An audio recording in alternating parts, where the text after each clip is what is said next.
So since I started Ripper Seams, all sorts of questions have come my way. What patterns do I like sewing the most? Where are my favourite places to buy fabric? What's my favourite tool that I use when sewing? What on earth is going on with my accent? How long have I been here in the UK, given that I'm an Aussie? So to ease our way into 2025, I thought I'd answer all those questions, plus a whole bunch more, so keep on watching.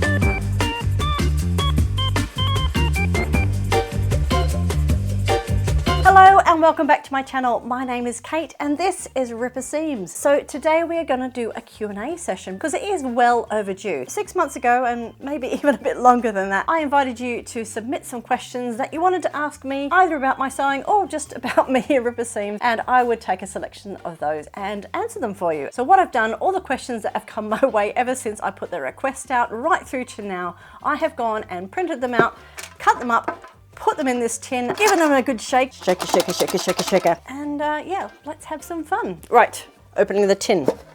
Awesome, digging deep.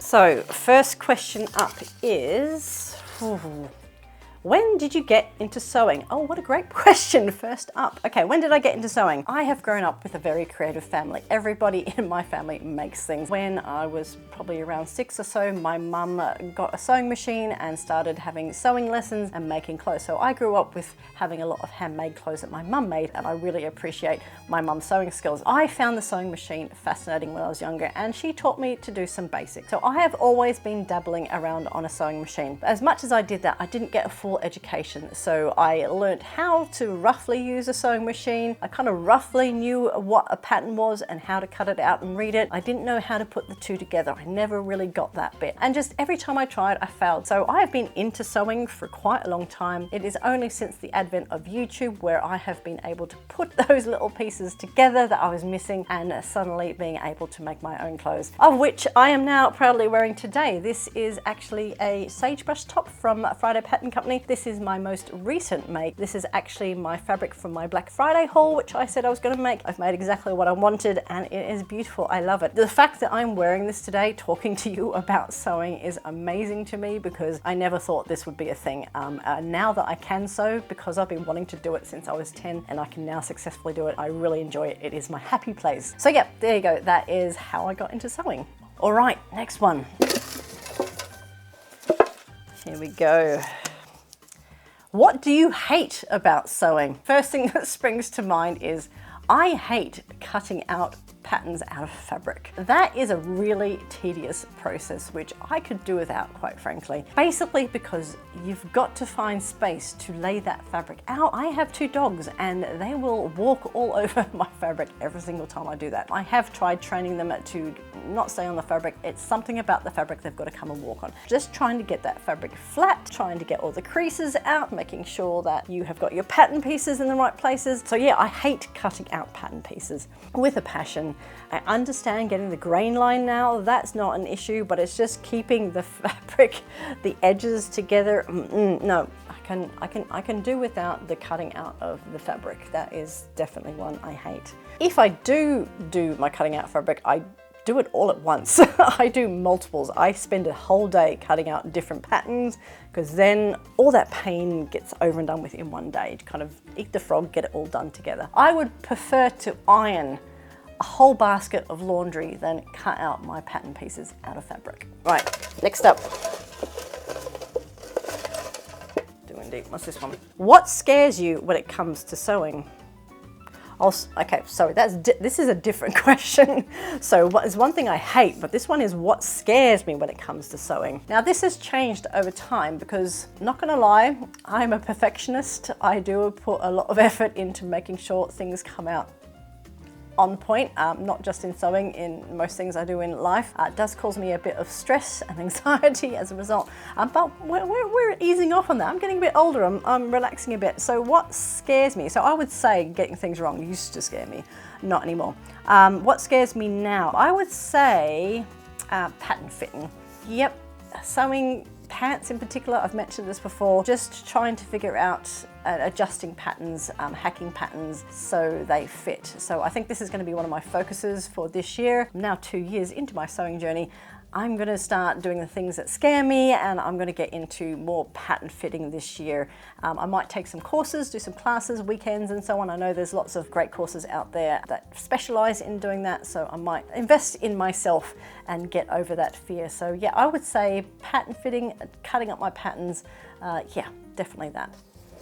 Next, we have got, what is my favorite make so far? Oh, good question. So I've got 2 years of makes going on so far. There's been things I've enjoyed making, but then probably answer this on the perspective of what I wear the most because it makes me happy. I'm gonna say it is definitely a Donny shirt, and oh, there's 2 of them. I would say it is the one with the mushrooms on it. Close second is my Donny shirt with the fabric godmother linen. Donny with the mushroom shirt. I wear this non-stop in summer. I just love it. It's such a fun top. I really like the colorings in it. It really suits me. But I do like the ones with the flowers on the more of the white base than the linen. I think that came out really well as well. So I'm going to say those 2 Donny tops, but in particular the mushroom one. I'm hoping something I make this year will replace those, but yeah, they're definitely tried and true favorites. My foot's going to sleep. Okay, next one up. This is the question I get asked the most. Why am I in the UK and how long have you lived here? For those who don't know, I am officially Australian. I would say it was my primary nationality, but I do live in the UK. My accent gives that away, obviously, but I know there's a question in here about my accent, so I'll leave the accent alone because that's a tricky one in itself. So why do I live in the UK? Easy answer is because I want to. I have lived in a lot of places in my life, and I, funny enough, was born here. I am an army brat. My dad was in the Australian Army, and as a result of that, I have lived all over the place. All over Australia, I've lived on lots of army bases, a lot of places out in the country, and he's even had some international postings. One of those postings was back in the 70s, where he got posted to the UK to do some training. Whilst my family was here, that is where I was born. And ever since then, I've had an absolute affiliation with the UK. I just absolutely love the place. And when I was 18, I was fortunate enough to have a gap year where I went up and lived in Scotland for a year, working at a lovely school up there. That year, I had so much fun. I traveled Europe. I went backpacking, like proper backpacking around Europe. Very funny stories coming out of that one. And I had an absolute blast. And I went back to Australia. I finished my university degree and got into working, but a little part of me inside was saying, go back to the UK. I had a British passport and I kind of hit my 30s and I went, you know what? It's now or never. If I don't go now, I'm going to settle down and I'll miss that opportunity. That one thing I really wanted to do was go and live and work in the UK. So that's what I did. In 2006, I left Australia and I came over here on a 2-year test of living in the UK. I thought I'd give myself 2 years, see what I can do in that 2 years, and let me see. 19 years later, pretty much now almost, I'm still here. So obviously things went quite well. I had a fantastic job. My career's just progressed from that. Obviously I met a handsome young man and fell in love, and here we are now. We have a daughter, we have 2 dogs, and we own our own home in the countryside. So very, very happy. And why am I here? I love the culture. There's so many things, beautiful things. The countryside here is really accessible. We've got Europe at our doorstep, and I just love traveling. So to be able to go and experience these cultures and new foods, just have really fun adventures. So that's why I'm here in the UK, and I have been here for 19 years almost.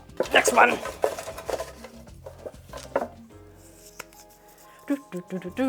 Oh, I ripped it. What am I working on at the moment, sewing wise? So sewing wise, works in progress. So I have a few things underway. I am definitely working through my autumn winter wish list that I mentioned a few videos ago. So I have currently got cut out my cocoon coat, which will hopefully get sewn up this weekend. And I have my Erica hoodie, which is also cut up, ready to sew. I almost did a video on that this week, but I decided to do this one because I'm not feeling too well, and yeah, just sewing hasn't happened. Those are the 2 makes I've got currently underway. I have a 3rd make, which is top secret, and that's coming soon. It'll be a really fun video. I hope you enjoy that one. That'll be one of those weird ones I do, so yeah, watch this space. On top of that, I have also started a temperature blanket for 2025. So for those of you who don't know what a temperature blanket is, it is basically a visual record of the year, and it's all based on the temperature of a specific location that you choose. So for me, I'm choosing the temperature of the place where I live. In fact, I actually have it here because this is where I sit and do my temperature blanket. And what it is you create yourself a gauge, a temperature gauge. You assign colors based on the temperature of the day that would go from 0. We kind of hit around 30, maybe into the 30s. So for every 3 degrees increments, I've got a different color. So depending on the temperature for any given day, you then crochet or knit related to that specific color, and that's what dictates your pattern for the year. So I'm crocheting my temperature blanket. Here is my temperature gauge range. This is actually the wool choice that I am using. My grays are the coldest temperature, and these berry reds are the warmer temperatures. And I am making a temperature blanket, and here is the start of the year. As you can see, it's nearly all gray. Yeah, it's been cold. So the whole entire idea is you just crochet 1 row every single day of the year using the color that corresponds to the temperature for that day. Pretty easy, but it's actually a really good mindfulness exercise, I'm finding. It's something I just sit down at the end of the day, or maybe when I'm cooking dinner and just got a little bit of time just to sit down and just do 1 row and yeah, just reflect on the day and have a bit of fun. The fun thing is it's just going to be completely random, and if I was to do the same color combination next year, it would be completely different. Similar, but yeah, so this is also what I'm working on, and this is going to be something I work on for the rest of the year. So this time next year, we'll do a video and see how that turned out. So yeah, temperature blanket. Let me know down below if you're also doing a temperature blanket. I never heard of them until recently, but it seems like a lot of fun. So yep, those are my current makes. I am still sick. How am I still sick weeks later? I'm a bit over it, to be honest. Next question. What is the one thing I would love to sew? Good question. Okay, what's the one thing I would love to sew? Okay, I think there's 2 answers to this. Okay, one thing that if I was to be able to sew something that I would just love to own, totally impractical, but why not, is I've always wanted, this is going to sound stupid, I've always wanted an exact replica of the costume that Nancy wears in the movie Oliver. You know, the one that she wears when pretty much the whole film, but it's the Oompa Pa one where it's got that lovely red dress. It's got a purple petticoat underneath. It's got the white. Oh, I just think that dress is gorgeous. Everything about that dress I absolutely love, and I would like to make that. That is a secret little goal. At some point I'd love to be able to sew, figure out what patterns go together, be able to alter patterns to be able to make something almost identical to that. So yeah, I think I'd like to make the Nancy dress from Oliver. So that's one thing. I think second answer to that one, I want to do something which has, not only have I made the garment, but I've then embellished it as well. I have a fascination with sparkly things and beading. I love beaded fabrics, beaded designs, the detail that goes in there, and I think the ultimate goal for me would be to make a jacket or some sort of, I won't say a full dress because that would just be too much, something which is fully embellished with some beautiful beading that I have spent time to do. I'm always interested in that stuff. If I go to museum, Victorian Albert Museum, any sort of textile museum, I am there looking at the most intricate embroidery and beading that work has been done on things. That's something I would love to be able to have the time and the patience to actually sit down and do. You never know, hopefully in the future I will have that time and that patience and get that done. So yeah, those are the 2 things I would love to sew. Next up is, what do I do for work and does it involve presenting? So many people have asked me if I do any sort of presenting with my work. The answer is no, I don't do very much presenting at all. I do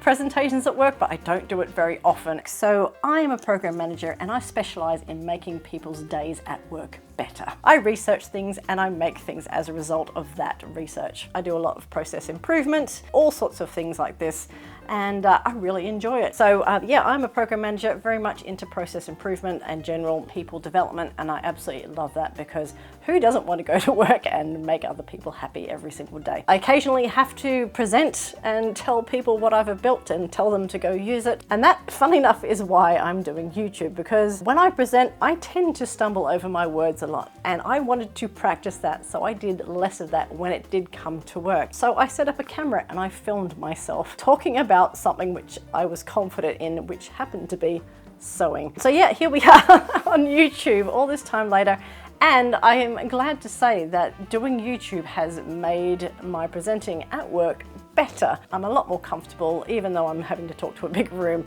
I'll just pretend I'm staring at the camera and it's all good. So yeah, that's what I do for work, limited presenting, but I am quite a fan of standing up on stage and making a fool of myself. I have no fear in regards to that, so I think that's probably where the confidence is coming from on camera. But generally, do I still stumble over my words? Absolutely I do. We are now 33, 34 videos in, and just me editing my videos in general, I'm seeing such a big improvement in what I'm doing, and I'm really enjoying it. So yep, YouTube confidence builder. So I do recommend that if you are wanting to do some presenting, just turn on a camera and start talking about things that you enjoy, and you'll find it comes quite naturally to you. Here we go. Next question. What is my favorite sewing tool? Okay, what am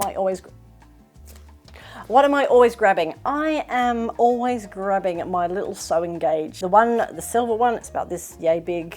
Oh, I'll put a picture of it here. Yay big, the one with the slidey thing in the middle. I use that constantly. I am always looking for it. I am measuring every little thing. I'm measuring button placement. I'm measuring my seam line on my sewing machine. I am measuring hems with it, everything. I absolutely love it. It is my best favorite tool. My favorite one is actually the silver one, but I'm getting more and more acquainted with the black one. There's a race going on between those two. So I would say my measuring gauge. Close second is my fabric glue. But yeah, I made a whole entire video about those, so you can go check that out over here, and I'll put a link to that one down below. Next up. Right, what have we got? What is my least favorite make? Oh, okay. This is gonna sound hilarious given my favorite make. My least favorite make is also a Donny shirt. I made a Donny shirt out of some beautiful Liberty fabric, and I just don't wear it. I've made 4 Donny shirts now, and this is the one that I wear the least. It's actually the Donny shirt made out of Liberty fabric. Oh my God, yeah, I know. There's something about that make. Don't think it suits me somehow, but it's Liberty fabric, so I'm kind of reluctant. So yeah, I would say, funny enough, my least favorite make is that one. Next up, we have, what are my favorite pattern companies to sew with? Oh, okay. To be honest, most of the patterns I've made have been very good. But if I was to pick favorites, I would say Style Arc is coming out quite top. I haven't had a bad make from them, apart from the fact when I print out my patterns in the wrong size with, yep, we know about that. But when I do print things out properly, I would say Style Arc has had some of my favorite makes. Despite the vague instructions, they've been good instructions, and even with my limited experience in sewing, I've been able to work my way through and come out with a successful make. And the sizing's been really good as a result. So I would say Style Arc is definitely one of my favorites. I have made a lot of Friday Pattern Company, and so I would say I would rate them as well. Very easy patterns, and I also love the sew-alongs that are available for those. So for me, it's Friday Pattern Company and Style Arc. I think those two also, because they have a big range of things that I want to make as well. I could probably make half the things that are in the Style Arc catalog. I would probably make all the things from Friday Pattern Company because they are just great designs overall. I'm gonna say those two for now, but there are definitely some very hot contenders on the side. So what I'm planning to do as we go into the year is for me to explore other pattern companies. I've been a bit more adventurous. I actually bought some patterns from a German pattern company the other day. Instructions are in German. I don't speak German. I've got a way to translate them, but the patterns are gorgeous. I can't wait to make them. Okay, moving right along. Moving right along. Right, what is up with your accent? It's not 100% Australian, and that is correct. So yeah, what is up with my accent? As I mentioned before, I am an army brat, so I have moved around a bit. Yes, my accent is primarily Australian. Despite being born in the UK, I was very quickly, swiftly relocated back to Australia, where I spent a lot of my childhood, most of my childhood, with the exception of me being between the ages of 10 and 13, where I went and lived in the United States. So my dad was posted to the Australian Embassy in Washington, DC, and as a result, I went with my family and we lived in the state of Virginia for those 3 years, and that was amazing. Those 3 years have been very formative in my life. My parents were fantastic. We didn't just go to the States, we traveled all over it. I would probably say that I've been to at least 35 of the 50 American states, just purely by getting into a big old 80s station wagon, a big old Chevy, and towing a caravan behind it. Every single holiday we were off camping and seeing everything that we could in the United States. And because I was over there and going to school there, I actually ended up getting a very strong American accent. It completely erased my Australian accent at the time. Obviously, when that posting ended, we were relocated back to Australia, and I started school back in Australia when I was 13 with an American accent. But my Australian accent came back pretty quickly until I started doing YouTube and realized that accent is still a little bit in there. There's been lots of questions about what sort of mixes are in my accent, so let's unpack that, shall we? So I have Australian, obviously mainly in my accent. I have lived in the UK for 19 years now, so there is definitely British accent feeding its way and manipulating my Australian accent in there. On top of that, I have been hanging out with my husband for the past 15 years, and he has a very strong West Yorkshire accent as well. So not only am I hanging around regularly around British accents, I've specifically got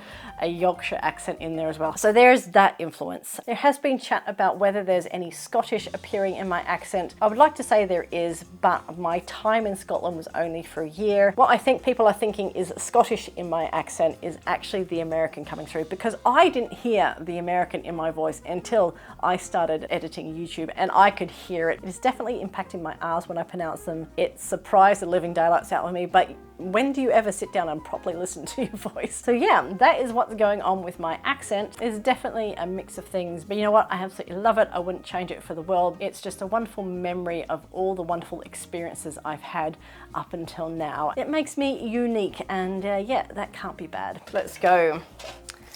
Right, where are my favorite places to buy fabric? Ooh, so many places, all the places.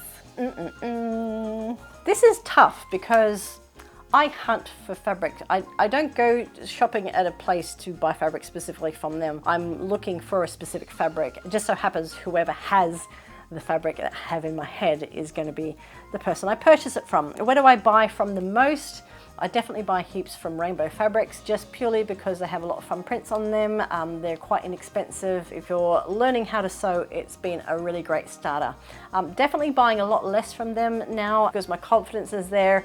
I'm being more confident to start making more things from Fabric Godmother, for example. So I haven't bought from them a lot in the past, but I probably will more frequently because the quality of the fabric is very high. The prints are gorgeous for the most part, and you pay a premium for that type of fabric. And because I'm more confident, I'm more happy to buy that fabric. Those fabrics probably suit me better as well, so therefore the investment in making clothes that I will wear longer and wear more of is definitely there. So Fabric Godmother, Rainbow Fabrics. I actually buy a lot from My Fabrics. Now, this is actually a German store, but they have a UK storefront, but they often have 20 to 30% discount, and they have a really good fabric range, and I've been really pleased with the fabrics I've got from them. But the fabric does come from Germany, but because of that, there are a lot of European fabrics which generally don't make their way here to the UK, and in fact, I'm waiting for an order from them now. I've bought 4 different lots of fabric from them during the sales. So My Fabrics have got a really good range. Dalston Mill often surprise me with their range as well. I do buy an awful lot of fabric from them. Jersey wise, I love Little Egg Fabrics and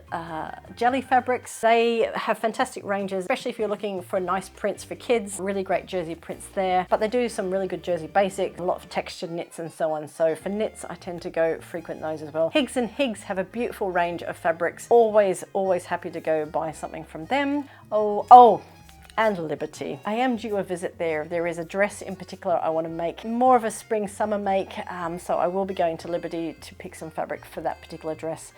More of that well down the line. But for Liberty, just purely for the beautiful nature of those fabrics, the quality, the prints, just the experience of going to Liberty and buying from them is just beautiful. I love it. It's my happy place. Yep, those are my stores. They're my favorite, but it doesn't mean I don't shop to the other ones. I love all the fabric stores, especially the independent ones.